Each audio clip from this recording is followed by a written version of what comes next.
Keraton selalu terlihat megah di permukaan, namun tidak banyak yang tahu. Di bawah lantai suci itu ada lorong yang sengaja dihapus dari sejarah. Lorong yang hanya dibuka pada malam tertentu dengan syarat yang tak pernah tertulis. Yang masuk tak boleh berharap pulang sebagai manusia. Seorang peneliti menemukan peta terlarang. Seorang abdi dalam membisu ketakutan.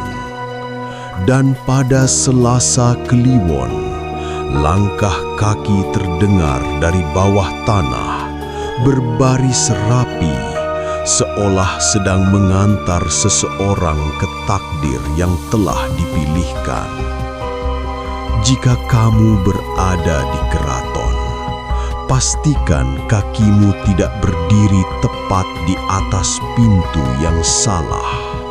Keraton itu berdiri seperti makhluk abadi, megah, diam, dan penuh rahasia.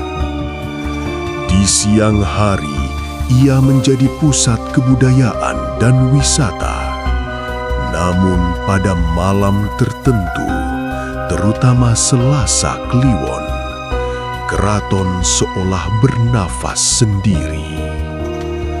Raka, peneliti manuskrip kuno dari Jakarta, datang bukan untuk melihat tari atau gamelan, melainkan untuk satu tujuan: menelusuri catatan yang sengaja dihapus dari sejarah. Di arsip kolonial Belanda, ia menemukan peta aneh. Denah keraton digambar detil, namun di bawahnya ada garis-garis lorong yang tak tercatat dalam dokumen resmi. Salah satunya diberi tanda silang merah dengan tulisan tangan, "Lorong Persembahan", ditutup setelah kegagalan ritual terakhir. Saat Raka menunjukkan salinan peta itu pada seorang abdi dalam tua, pria itu terdiam lama. Tangannya gemetar, matanya menolak menatap kertas. Ia hanya berucap lirih, "Keraton tidak berdiri di atas tanah kosong." Malam pertama Raka menginap, suara aneh terdengar di bawah lantai kamar tamu. Bukan tikus, bukan air, langkah kaki berbaris, teratur, seperti iring-iringan. Saat ia menempelkan telinga ke lantai, suara itu berhenti, digantikan bisikan pelan yang menyebut namanya. Sari, pemandu keraton yang tampak terlalu muda untuk mengetahui rahasia tua, adalah satu-satunya yang tidak menertawakan Raka. Ia justru mengajaknya ke ruang singgahsana lama, tempat yang jarang dibuka untuk umum. Di balik dinding ukiran, Sari menekan bagian tertentu. Batu berderak membuka celah sempit. Di baliknya, udara berubah, dingin, pengap, dan berbau dupa basi bercampur tanah basah. Lorong batu menurun tajam ke dalam kegelapan. Dindingnya dipenuhi rajah Jawa kuno, sebagian terkelupas seperti disengaja. Ada bekas kuku manusia, panjang, acak, penuh keputusasaan. Sari berbisik bahwa lorong ini bukan jalur pelarian, melainkan jalur penyerahan. Orang-orang yang dianggap membahayakan keraton tak dibunuh di atas tanah suci, melainkan diturunkan ke bawah, diserahkan pada sumpah dan makhluk penjaga. Semakin mereka melangkah, suara gamelan terdengar samar. Nadanya sumbang seperti dimainkan oleh tangan yang tak lagi hidup. Raka sadar suara itu tidak datang dari depan, melainkan dari dinding, dari tanah, dari dalam kepalanya sendiri. Lorong berakhir di aula bawah tanah. Di sana, berdiri belasan sosok manusia berseragam prajurit keraton kuno. Mereka diam, tegak, mata terbuka menatap kosong. Kulit mereka pucat seperti lilin yang hampir meleleh. Raka mendekat dan tersentak saat salah satu dada prajurit itu bergerak pelan. Mereka bernafas sangat lambat, seolah kematian hanya mampir sebentar, lalu lupa membawa mereka pergi. Sari menjelaskan dengan suara gemetar, mereka adalah penjaga sumpah, manusia yang diikat perjanjian darah agar tetap berjaga bahkan setelah raga seharusnya membusuk. Setiap generasi, jumlah mereka bertambah. Saat Raka melangkah, kepala-kepala itu menoleh serempak. Bunyi sendi berderak memenuhi ruangan. Dari kegelapan terdengar suara berat, berwibawa, bukan gema. Rahasia tidak dijaga oleh tembok, tapi oleh pengorbanan. Lorong di belakang mereka tertutup sendiri, tak ada jalan kembali. Di ruang terdalam, altar batu hitam berdiri dengan mangkuk berisi darah kering. Dindingnya dipenuhi nama, ribuan, dicoret, diukir, ditindih. Nama bangsawan, rakyat, penjajah, bahkan anak kecil. Raka menemukan namanya sendiri, baru terukir setengah. Tangannya gemetar. Sari akhirnya mengaku, keraton selalu memilih pengganti. Penjaga lama melemah, sumpah menuntut darah baru.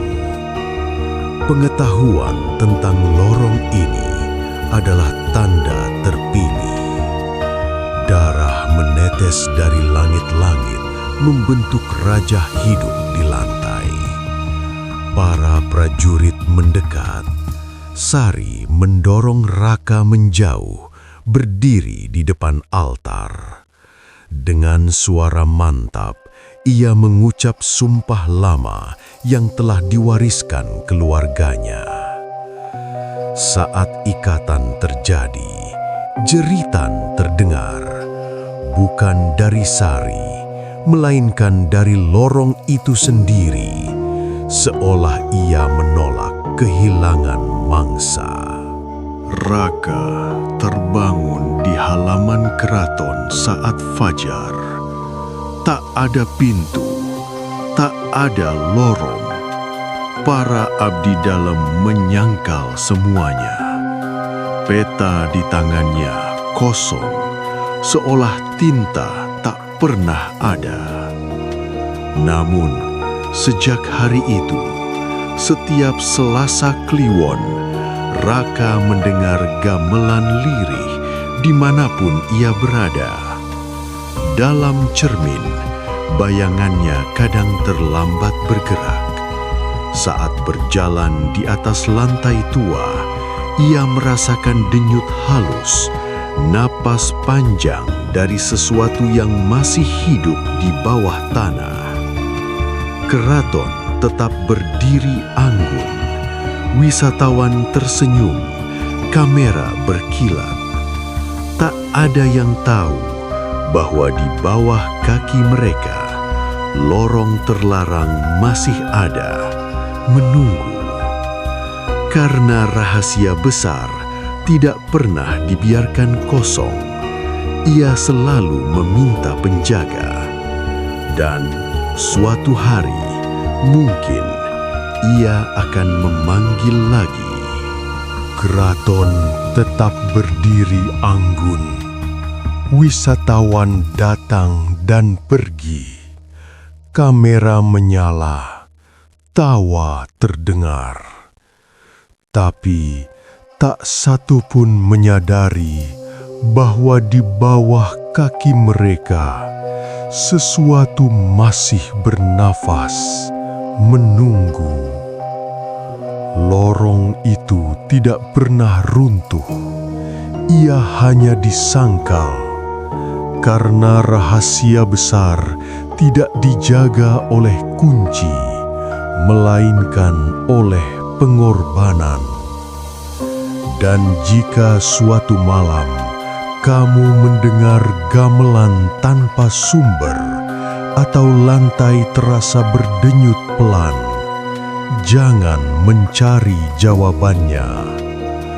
Beberapa pintu tidak diciptakan untuk dibuka, karena yang benar-benar mengerikan bukan mereka yang terjebak di bawah keraton, melainkan kita yang hidup tepat di atasnya. Tidak semua hal diciptakan untuk diketahui. Ada rahasia yang sengaja disembunyikan, bukan karena kejahatan, melainkan karena manusia seringkali tidak siap menanggung konsekuensinya. Rasa ingin tahu memang membawa kita pada kebenaran, tapi tanpa kebijaksanaan, ia juga bisa menjadi pintu menuju kehilangan. Cerita ini mengingatkan bahwa kekuasaan dalam bentuk apapun selalu menuntut pengorbanan. Ada yang membayar dengan nama, ada yang dengan ingatan, dan ada yang dengan keberadaan. Sejarah yang tampak indah sering berdiri di atas pilihan-pilihan kelam yang tidak ingin diingat.